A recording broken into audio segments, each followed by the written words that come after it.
Hey everyone, it's Dan, personal trainer and fitness coach up here in Newcastle, and today I'm giving you my top 3 tips of starting a weight loss fitness journey. All these tips are going to go in an order, so tip 1's going to link in with tip 2, tip 2's linking in with tip 3, so make sure you stick around to the end of the video to get every single thing you can do out of it, get all the information you need to start off your fitness journey. Okay, if you haven't already, then hit the subscribe button so you don't miss any videos like this.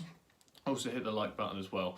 If you have any comments about anything in this video, drop them down underneath. But once you've done that, we're going to dive straight in with tip number 1. So tip number 1 is, and a lot of people don't do this, is take measurements and photos. Okay, not just measurements of your weight. So obviously when you start, you need to know how much you weigh. So that's the first thing you're gonna do. Hop on the scales, see how much you weigh, write that down, put a date on it. You also need to do measurements though, and what you want to measure is your hips, your waist, chest if you want to, arms and legs. Okay, they're the main areas. If there's anywhere else you want to measure, go for it. Jot them all down, again put a date on them, and this is really important because as your weight starts to come down, depending on what training you're doing, but generally as long as you're in the gym, you are going to slowly over time lose the fat, and put on a little bit of muscle. Yeah, so as that happens, sometimes the weight that's on the scales can stay the same or go up by a couple of pounds, and this demotivates people quite often. But if you're doing the right training, then it's just where you're putting on that little bit of muscle. So if you're just weighing yourself, you can't tell whether you've actually put on weight or whether you've put on muscle. Whereas if you use measurements as well, not only can you see the weight going down, but hopefully the measurements go down as well. Then if at any point your weight starts going back up, you can measure yourself and be like, well, actually my weight's gone up by 2 pounds, but my measurements have gone down by 2-3 centimeters, something like that. So you still know you're on the right path. It's just something that works perfectly between the two. Photos are another really important thing. That's what I said at the start. So if you're taking photos, then you have a reference point of where you've started, and I recommend doing this every kind of 2-3 months, something like that, because changes in weight loss happen so slowly that every day when you look in the mirror, you generally can't see a difference until it's been a long time. Whereas if you're taking photos, you can see exactly. You might not know how much you weigh in each photo, you can write that down underneath if you want, but there's a visible difference in every single photo, and that again just helps the motivation, stops you from leaving your weight loss journey and sacking it off.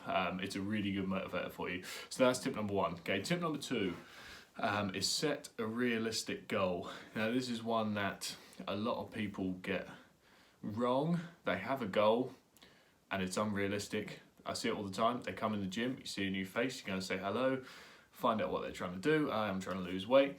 They're there for about 2 or 3 weeks.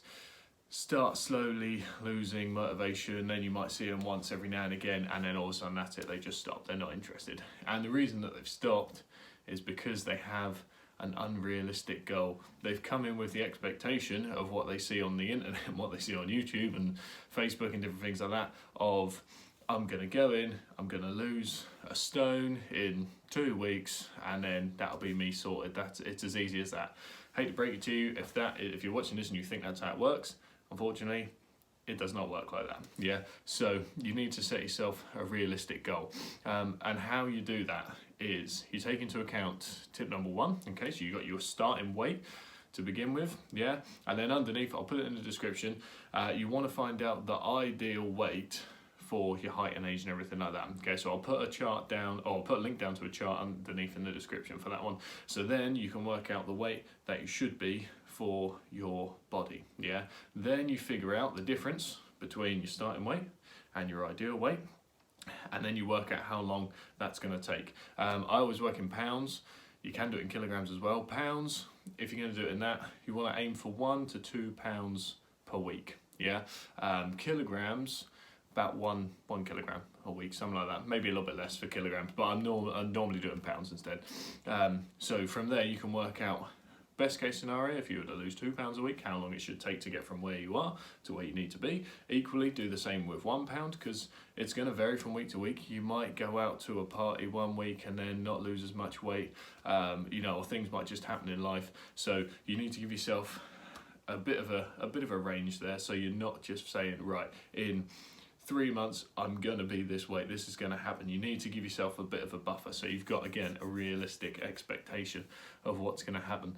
So get that starting weight, find the ideal weight, work out the difference, work out how long it's gonna take based on losing 1 or 2 pounds a month, and then you've got yourself a realistic goal, okay? Now, tip number 3, this one is probably the most important one, I would say, and this is where a lot of people go wrong.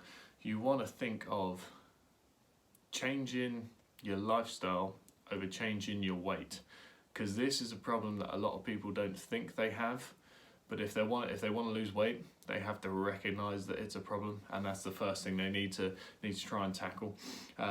So people get in habits over years. It takes years and years and years of just doing the same thing to find it ends up being an unbreakable habit. You talk to anyone that smokes or anything like that, how long it takes for them to try and stop smoking, how many times they try and quit that. It's the same with weight loss. Unfortunately, you are going to have to put in less food into your body than your body expends as energy. That's as simple as that, and you'll start losing weight. There are obviously other factors into it, but that's just the basics of it.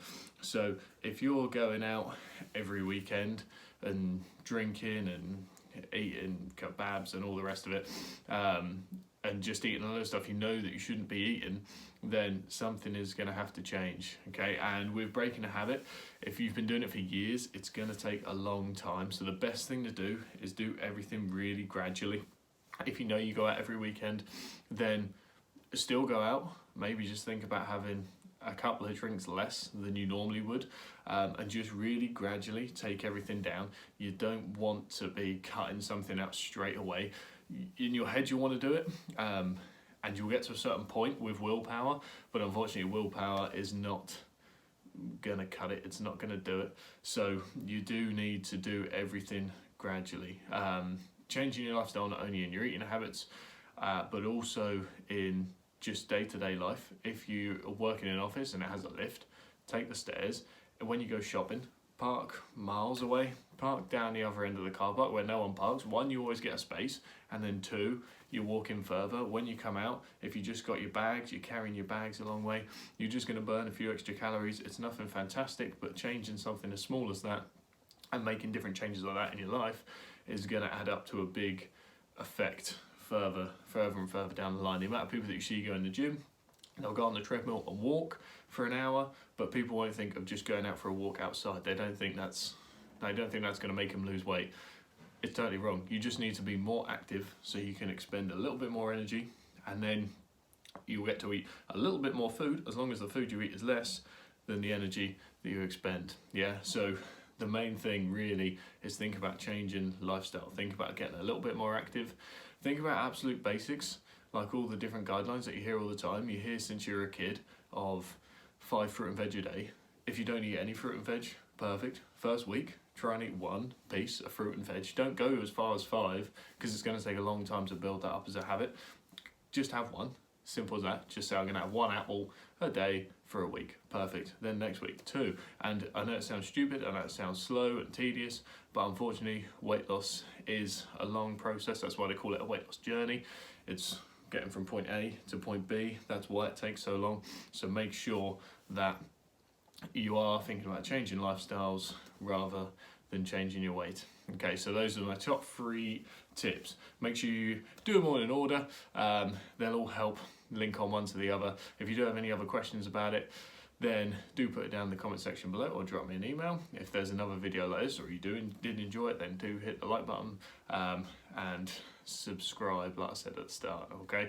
If not, I'll see you on the next workout. Take care, stay